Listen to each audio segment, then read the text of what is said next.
سرکار دو عالم صلی اللہ علیہ وسلم کو اللہ تعالیٰ خطاب فرما رہے ہیں کہ اے میرے نبی، آپ یہ واقعہ جو آپ سے ہزاروں سال پہلے کا ہے ان کو پڑھ کر سنائیے، بتلائیے ان کو۔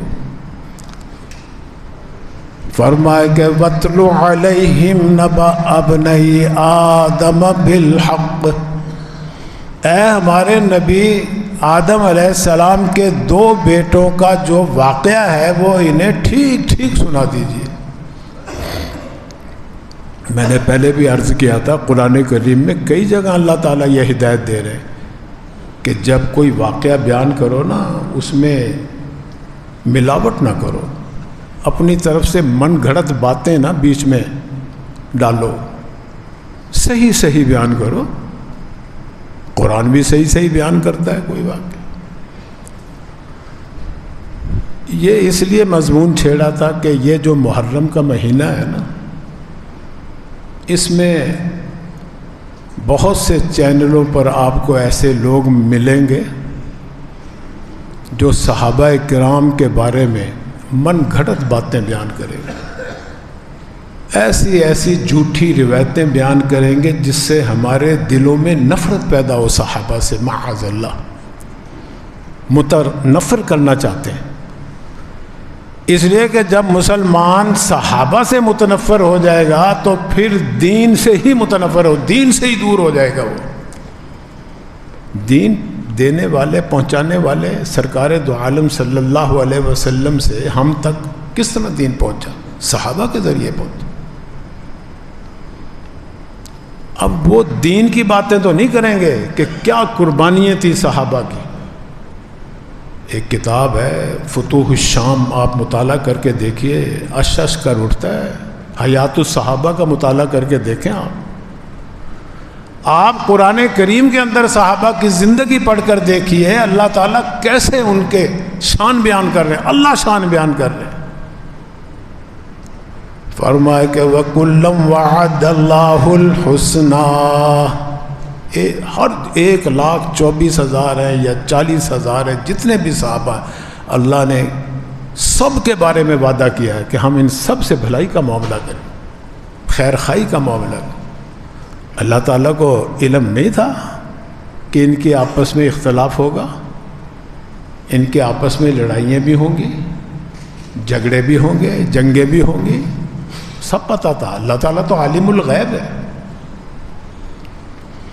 لیکن بھئی یہ جیسے محرم کا مہینہ شروع ہوتا ہے، حضرت عثمان رضی اللہ تعالیٰ عنہ کے بارے میں، حضرت عائشہ صدیقہ امہات المومنین میں سے ہیں، سرکار دو عالم صلی اللہ علیہ وسلم کی بڑی پیاری زوجہ ہے، اہلیہ ہیں، ان کے بارے میں بد زبانی، بد کلامی کی جاتی ہے۔ حضرت امیر معاویہ رضی اللہ تعالیٰ عنہ کے بارے میں ان کی شان میں گستاخی کی جاتی، برا بھلا کہا جاتا ہے چینلوں کے اوپر، صرف بہانہ بنایا جاتا ہے کہ دیکھو جی فلاں صحابی نے فلاں کے ساتھ جنگ کی ہے، لڑائی کی ہے، جھگڑا کیا ہے۔ یہ حضرت مولانا اشرف علی صاحب تھانوی رحمۃ اللہ علیہ، ان کا ایک واقعہ یاد آ گیا۔ وہ اگر آپ واقعہ اپنے سامنے رکھیں گے نا، کبھی بھی گمراہ نہیں ہو سکتے، صحابہ سے کبھی نہیں نفرت ہو سکتی تمہیں، اس لیے کہ قرآن پڑھنے کا تو ہمارے پاس وقت نہیں ہے، مطالعہ کرنے کا کہ اللہ تعالیٰ نے قرآن میں کیا کہا، اللہ کے نبی نے حدیث میں کیا کہا صحابہ کے بارے میں، نہیں ہمیں علم۔ قرآن اور حدیث کو اگر آپ پڑھ لیں تو صحابہ کے بارے میں مرتے دم تک نفرت نہیں پیدا ہو سکتی، کہ اللہ نے اپنے صحابہ کے بارے میں کہا کہ ستاروں کی مانند چمکتے ہوئے سیارے ہیں، ستارے ہیں، کسی کے پیچھے چل لو، کسی کو اپنا رہنما بنا لو، ہدایت پا جاؤ گے۔ اس میں امیر معاویہ بھی شامل ہیں، حضرت عائشہ صدیقہ بھی شامل ہے، حضرت عثمان، حضرت عمر، ابو بکر رضی اللہ تعالیٰ عنہ سب شامل، عشرہ مبشرہ بھی شامل ہیں۔ احد کے اندر شامل ہونے والے صحابہ بھی شامل ہیں جن کے بارے میں کہتے تھے وہ تو بھاگ گئے تھے، چھوڑ گئے تھے نبی کو اپنے، وہ بھی شامل ہیں۔ بدری صحابہ بھی شامل ہیں، فتح مکہ کے صحابہ بھی شامل ہیں، پہلے ایمان لانے والے بھی شامل ہیں، فتح مکہ سے بعد میں ایمان لانے والے بھی صحابہ شامل ہیں۔ حضور نے سب کے بارے میں فرمایا، اللہ تعالیٰ نے آپ صلی اللہ علیہ وسلم کے اپنے حبیب کے سارے پیاروں کے بارے میں فرمایا کہ میں سب کے ساتھ پیار کرتا ہوں، میں سب کے ساتھ بھلائی کا معاملہ کرتا ہوں۔ تو قرآن و حدیث کا اگر ہم مطالعہ کریں تو کبھی گمراہ نہیں ہوں گے۔ گمراہ اس وقت ہوں گے جب تاریخ کا مطالعہ کریں، جب چینلوں پہ باتیں سنیں گے کہ فلاں مورخ نے یہ لکھا، فلاں مورخ نے وہ لکھا۔ لیکن بھائی تاریخ کے اندر بھی صحابہ کے بارے میں بڑی اچھی اچھی باتیں ملیں گی، بہت اچھی اچھی باتیں، ان کی شان بڑی بلند و بالا کرنے والی باتیں ملیں گی، ایمان کو تازہ کرنے والی واقعات ملیں گے صحابہ کے تاریخ کے اندر۔ تاریخ کی بات کر رہا ہوں، ایسے مورخین بھی پیدا ہوئے ہیں جنہوں نے صحابہ کی شان کو آسمانوں سے بھی اوپر بلند بیان کی ہے۔ لیکن بھائی دشمن نے اسلام، دشمنان دین تو ہر دور میں رہے ہیں، منافقین تو سرکار دو عالم صلی اللہ علیہ وسلم کے دور میں بھی رہے، جنہوں نے صحابہ کی مخالفت کی اس دور میں بھی کر رہے ہیں وہ۔ تو میں عرض کرنے کا مقصد یہ ہے کہ جب کبھی تمہارے سامنے کوئی ایسی بات کرے جس کو مشاجرات صحابہ میں سے ہو، مشاجرات صحابہ ایک عنوان ہے، یہ عربی زبان میں کہتے ہیں صحابہ کی جو آپس میں جنگیں ہوئی، وہ جب کوئی بیان کرے نا اس وقت تم نے حضرت مولانا اشرف علی صاحب تھانوی رحمۃ اللہ علیہ کی یہ بات سامنے رکھنی۔ وہ ایک مثال دے کے سمجھا رہے ہیں کہ دیکھو ایک محل ہے بادشاہ کا، اس کی اولاد وہاں رہتی ہے، اس کی بیویاں بھی وہاں رہتی ہیں، بادشاہ تو کئی کئی شادیاں کرتا ہے، کوئی 4-5 بیویاں بھی وہاں رہتی ہیں، کوئی 10-12 اس کے شہزادے بھی وہاں رہتے ہیں، اولاد بھی وہاں رہتی ہے، محل کے اندر بادشاہ بھی وہاں رہتا ہے۔ اب محل کے اندر درجہ چہارم کے ملازمین بھی ہوتے ہیں، خاک روب ہے، کوئی بھنگی ہے، کوئی جمعدار ہے، کوئی صفائی کرنے والا ہے، ایسے لوگ بھی وہاں، عملہ بھی ہوتا ہے بادشاہ کا۔ آپ ایوان صدر میں کبھی گئے ہو تو جا کے دیکھو، پورا ایک شہر آباد ہے، پاکستان کے ایوان صدر کی بات کر رہا ہوں، ہزاروں آدمی ملازم ہیں وہاں، اربوں کا خرچہ ہے اس کا سالانہ بجٹ جو ہے ایوان صدر کا، اسی طرح ایوان وزیر اعظم کا بھی ہوگا۔ تو میں عرض یہ کر رہا تھا کہ ایک محل ہے، اس میں بادشاہ بھی رہتا ہے، اس کی اولاد بھی رہتی ہے، اس کی بیویاں بھی رہتی ہیں، اور خاکروب، جمعدار، بھنگی، چمار، ان کے بھی کوارٹر بنے ہوئے ہیں۔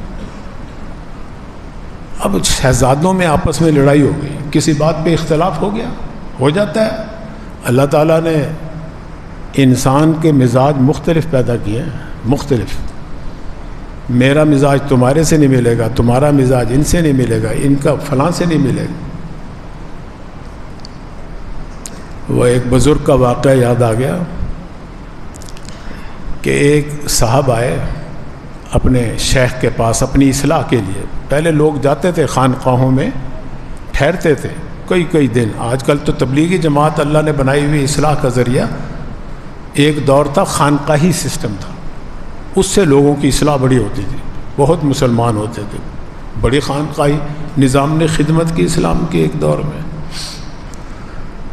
تو ایک مرید نے اپنے اس خانقاہ کے جو شیخ تھے، مرشد تھے، پیر تھے، ان سے جا کر پوچھا، حضرت بزرگوں کے کتنے رنگ ہوتے ہیں؟ تو حضرت نے جواب دیا، مختلف رنگ کے اللہ نے پیدا کیے بزرگوں کو۔ اس وقت میری خانقاہ میں 3 بزرگ ہیں جو مختلف، تینوں کے رنگ الگ الگ ہیں۔ اگر تم دیکھنا چاہتے ہو نا تینوں کا کیا رنگ ہے، تو جاؤ، وہ فلاں حجرے میں بیٹھے ہوئے ہیں، ذکر میں مشغول ہے، تینوں کے جا کے نا باری باری کمر کے اوپر ایک مکہ مارو، ایک تھپڑ مارو، تمہیں رنگ کا پتہ چل جائے گا کہ اس کا کیا رنگ ہے، اس کا کیا رنگ ہے، اس کا کیا رنگ ہے۔ اس نے وہ جا کر اس نے جو پہلا بزرگ نظر آیا، ذکر میں مصروف ہے، مراقبے میں مصروف ہے، اللہ اللہ کر رہا ہے، اس نے جا کے اس کے زور سے ایک تھپڑ مار دیا، کمر کے اوپر مکہ رسید کر دیا۔ تو وہ اٹھا، اٹھ کر کہنے لگا بھائی تم نے جو مجھے مکہ مارا میرا کیا قصور ہے، کیوں مکہ مارا؟ اس نے کہا بس آپ کا رنگ دیکھنا تھا۔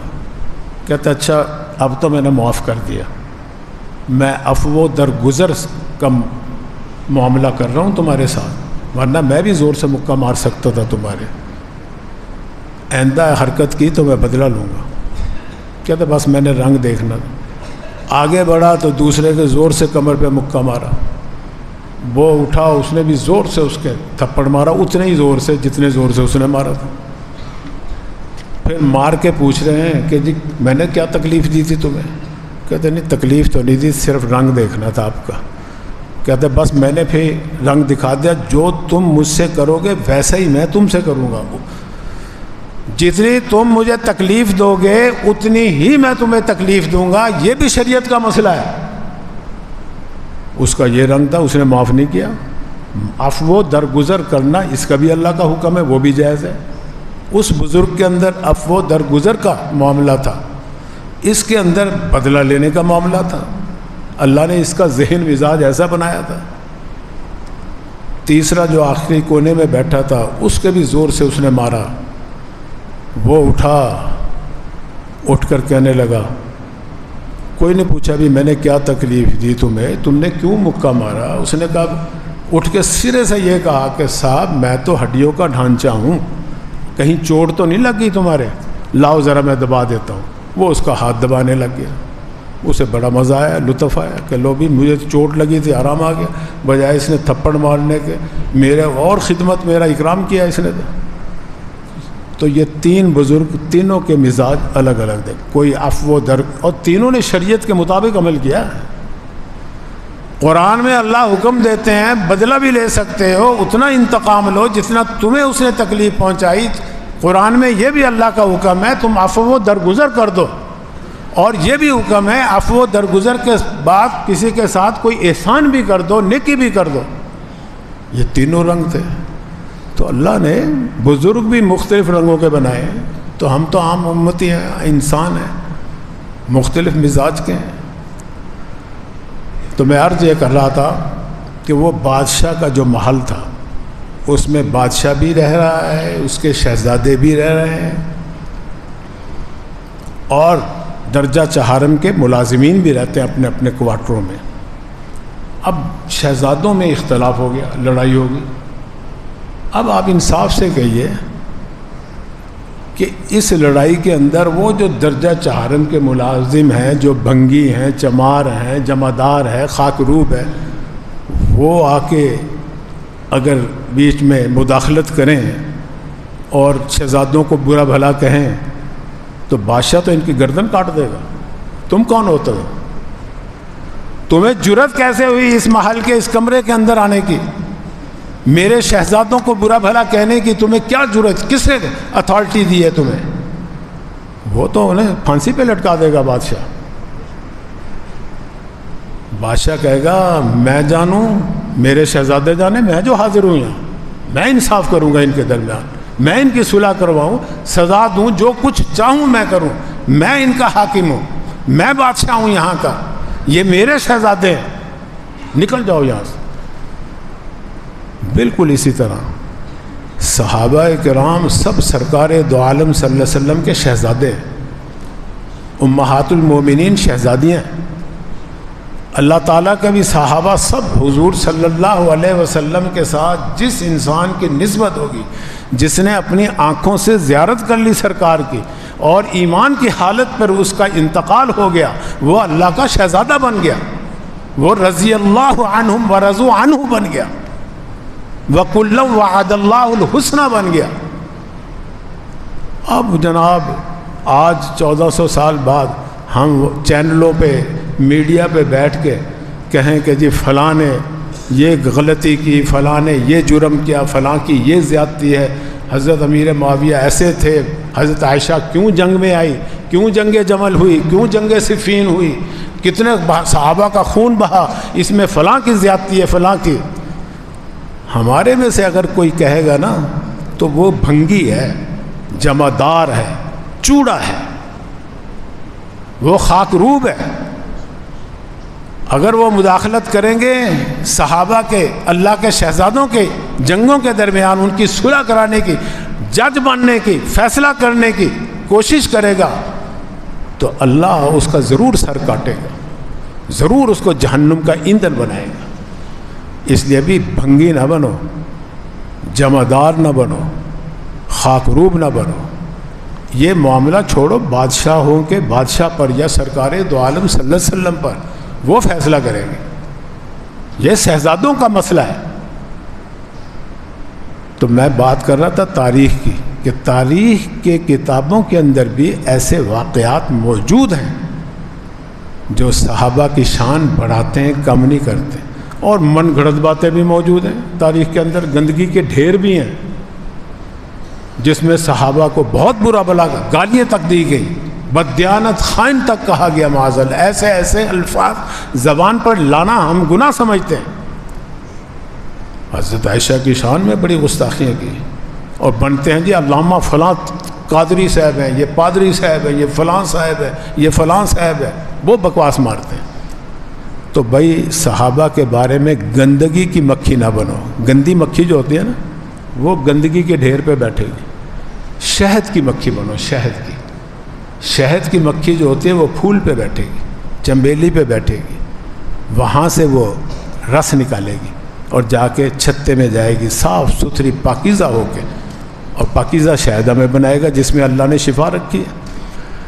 تو صحابہ کے لیے صحابہ کی سیرت پڑھو، صحابہ کی شان پڑھو، اس کا مطالعہ کرو تاکہ ہمارا ایمان میں اضافہ ہوگا، ایمان کی تجدید ہوگی. مسلمان کا ایمان مومن کا گھٹتا بڑھتا رہتا ہے. گناہ کرو گے کم ہو جائے گا، نیکی کرو گے زیادہ ہو جائے گا. نیکی پر قائم رہو گے تو ایمان کی زیادتی بھی قائم رہے گی. تو سرکار دو عالم صلی اللہ علیہ وسلم کو اللہ تعالیٰ جو ہمیں یہ واقعہ سنانے کا حکم دے رہے ہیں نا، اور ساتھ فرما رہے ہیں کیا؟ فرمایا کہ وَاتْلُ عَلَيْهِمْ نَبَأَ ابْنَيْ آدَمَ بِالْحَقِّ، سچ سچ سنانا، سچ سچ بتلانا. یہ ہمارے لیے نصیحت ہے کہ جب صحابہ کی شان پڑھو، انبیاء کی شان پڑھو، اللہ کی شان پڑھو، یا اللہ کی شان بیان کرو، نبی کی شان بیان کرو، صحابہ کی شان بیان کرو، تو حد کے اندر رہ کے صحیح صحیح بیان کرو. غلو نہ کرو کہ صحابہ میں سے کسی صحابی کو نبی کیا خدا سے اوپر بڑھا دیتے ہیں. فلاں صحابی جناب فلاں، سارے بعضوں نے تو ایک صحابی کو سارے نبیوں سے بڑھ کر بنا دیا کہ ان کا مقام نبیوں سے بھی بڑھ کر ہے. معاذ اللہ، یہ غلو ہے. اللہ تعالیٰ اس سے منع فرما رہے ہیں. یہ واقعہ سنا کے اپنے حبیب کو حکم دے رہے ہیں. سرکار دو عالم صلی اللہ علیہ وسلم تو کسی واقعے میں غلو کر ہی نہیں سکتے، اضافہ کر ہی نہیں سکتے اپنے آپ. تو اللہ کے سچے نبی ہیں. یہ واقعہ بیان کرنا جو ہے یہ دلیل نبوت بھی ہے. سرکار دو عالم صلی اللہ علیہ وسلم کے نبوت، نبی، سچے نبی ہونے کی دلیل، نشانی، علامت بھی ہے. کیوں؟ یہ ہزاروں سال پہلے کا واقعہ ہے. آدم علیہ السلام کے دو بیٹوں کا جب واقعہ ہے یہ ہزاروں سال پہلے کا ہے.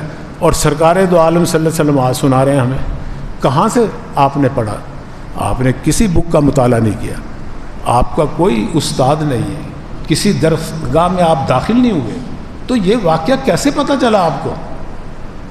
یہ واقعہ اللہ نے آپ کو وحی کے ذریعے بتلایا، اور وحی نازل ہوتی ہے نبی کے اوپر. تو یہ آپ کے نبی سچے نبی ہونے کی نشانی بھی ہے کہ ہزاروں سال پہلے کا واقعہ آدم علیہ السلام کے دو بیٹوں کا جو سنا رہے ہیں ہمیں اور آپ کو، اللہ نے آپ پہ وحی نازل کی. اللہ ہی آپ کے استاد ہیں.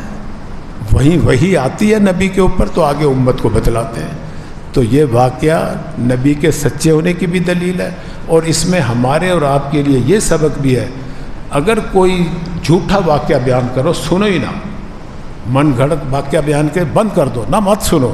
اگر سنو بھی تو پھر اپنے علماء، مستند علماء سے تحقیق کر لو کہ جی آج فلاں صاحب نے، میں ایک دفعہ جمعہ پڑھا کے جا رہا تھا، یہاں راستے میں ایک نوجوان مل گیا، کہنے لگے جی آپ نے صحابہ کے فلاں فلاں، یہ کہاں سے ہم مطالعہ کریں جس سے صحابہ کی شان کا پتہ، کون سی تاریخ کی کتاب؟ میں نے کہا قرآن کریم کا مطالعہ کر لو، اس میں ملے گی صحیح بات. یا بخاری مسلم میں مشکات شریف کی ایک کتاب ہے جس میں بخاری مسلم کی بھی روایتیں ہیں، مناقب صحابہ پہ ایک اس نے باب باندھا ہے، اس میں سب صحابہ کی شان ہی بیان کی، ابو بکر کے، عمر کے، عثمان علی کی، حضرت عائشہ صدیقہ کی، امہات المومنین کی، صحابیات کی، بہت سارے صحابہ کے بڑے بڑے واقعات، اہم واقعات بیان کیے، جس سے آپ حضور اکرم صلی اللہ علیہ وسلم سے عشق اور محبت کا مظاہرہ ہوتا ہے.